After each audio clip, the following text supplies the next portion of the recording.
Hey everyone, it's Monday, May 8th, 2017, and it's time to go to work on music. It's been an awesome day so far. I'm excited for a productive session. We're going to hit some online classes pretty hard. That's a big goal of mine right now, is to knock out my harmony classes, my melody classes, and my horn arranging classes. And then we're going to hit some drums, make sure we progress there, and then we are going to hit the production front hard, move forward with this song and album, probably working on some lyrics and some melody ideas for the concept of the song. So I'll try to explain as much as I can as we go. Let's get it.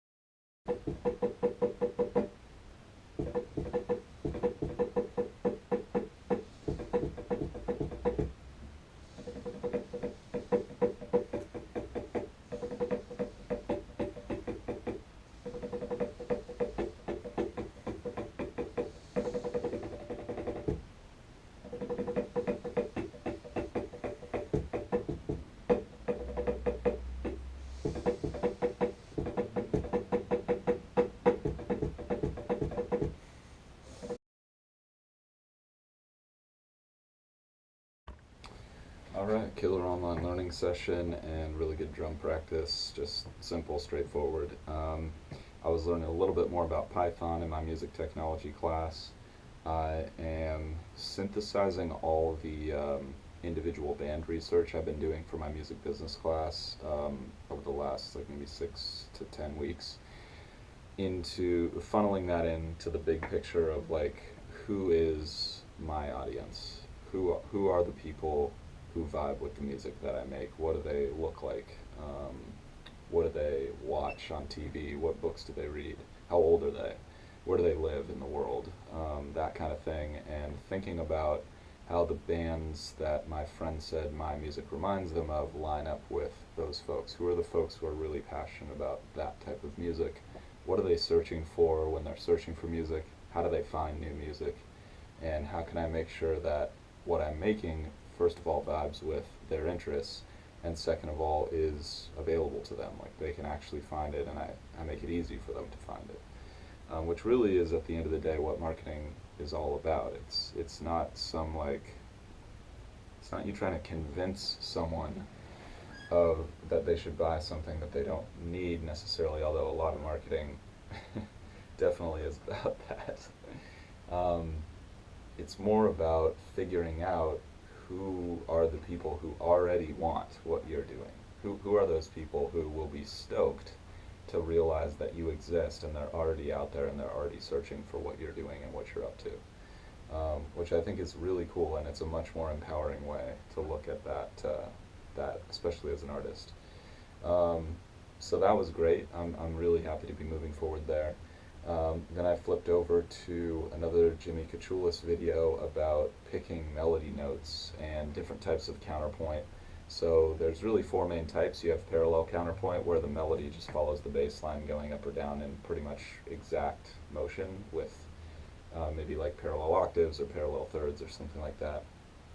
And then you have, I think it's called similar motion, where it's like it may not parallel the bass line exactly, but it's pretty close. Then you have oblique motion, where the bass line is dropping or ascending and then the melody is staying the same, or vice versa.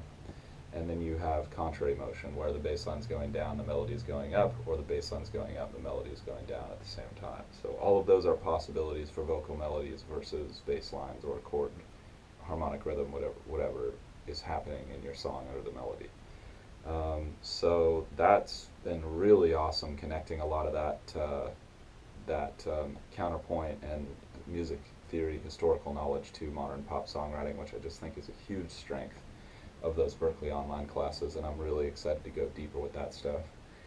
And then I just took a short break and moved on to a drum practice, and then I just was reading out of my arrangement book, reading about horn arrangements, and learning about how to properly harmonize horn melodies, and You can just have unisons, which is like a really powerful and strong statement for the melody.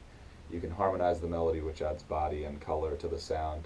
And then there are different ways of harmonizing. So you can use parallel motion or something like just a single note harmony, or you can use triads from the chord, or you can use like full chord stacks, which is what I was reading about now. And usually if you don't have enough voices to voice the entire chord, you'll just leave the bass note off. The idea is like if you're only using triads to harmonize your melody, like threes and fives, then it can start to sound a little bit dated, like 1930s, 1940s style music. And more contemporary music tends to use color tones of the chord, like sevens, and tension notes, like maybe sixes or fours or twos, things like that. So it's all really exciting, guys. I mean, this is stuff that I've been wanting to really deeply understand and learn more about vis-a-vis contemporary music for so long. And I think what Berklee does with the jazz program, because so much of popular music borrows from jazz, and because jazz at its heart is a popular form of music that then was very intellectualized with the bebop movement, that just vibes so much better with what I'm trying to do than just learning it in a classical context and thinking like, okay, well, how does that even relate to the pop context? So I'm really excited. I feel really empowered. I'm really enjoying the process of learning the stuff, and I'm really, really stoked to start to integrate it into what I'm doing. So that's what I'm going to start working on now. I'm just going to get it on the production front and play around with some of the horn tracks, play around with my vocal melody and my lyric writing for this song, and just make sure that the core idea and concept and story of the song is intact before I start fitting in the lyrics to tell that story. So here we go.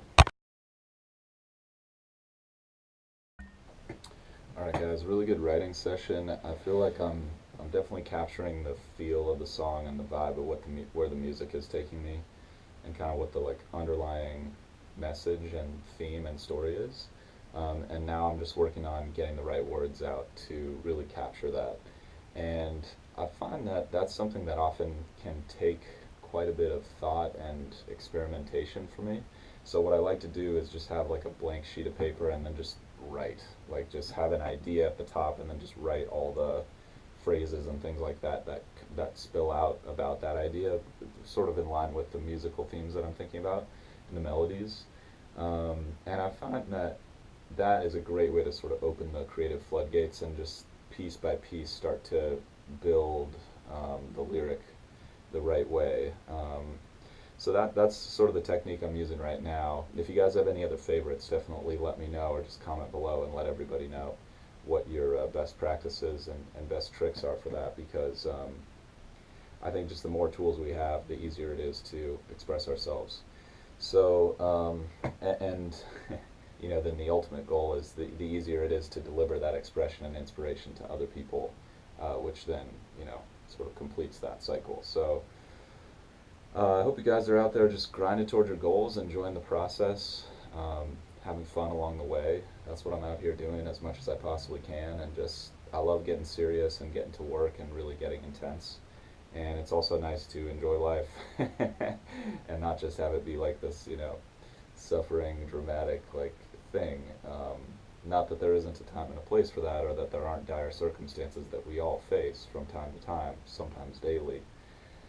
But I feel like the overall message of this song, where I'm going with it, is like the past is sort of done. That is what it is, and we can choose how much of that we're going to carry into our present moment and our future. And some of that is not optional. Like some pain is just going to last forever, and then you just have to develop a relationship to it. But sort of the way I'm going with this is like, why not take a stand for yourself and realize like you can choose the things that you can control. Let's focus on those. Let's focus on the stuff that we really want, and let's put our energy into that. And let's trust that that's going to take us where we want to go. So it's an exciting message and an exciting feeling, obviously, and I'm looking forward to just trying to really nail it, with the music and the lyric here. So yeah, appreciate you guys for tuning in. Have an awesome day. See you guys tomorrow.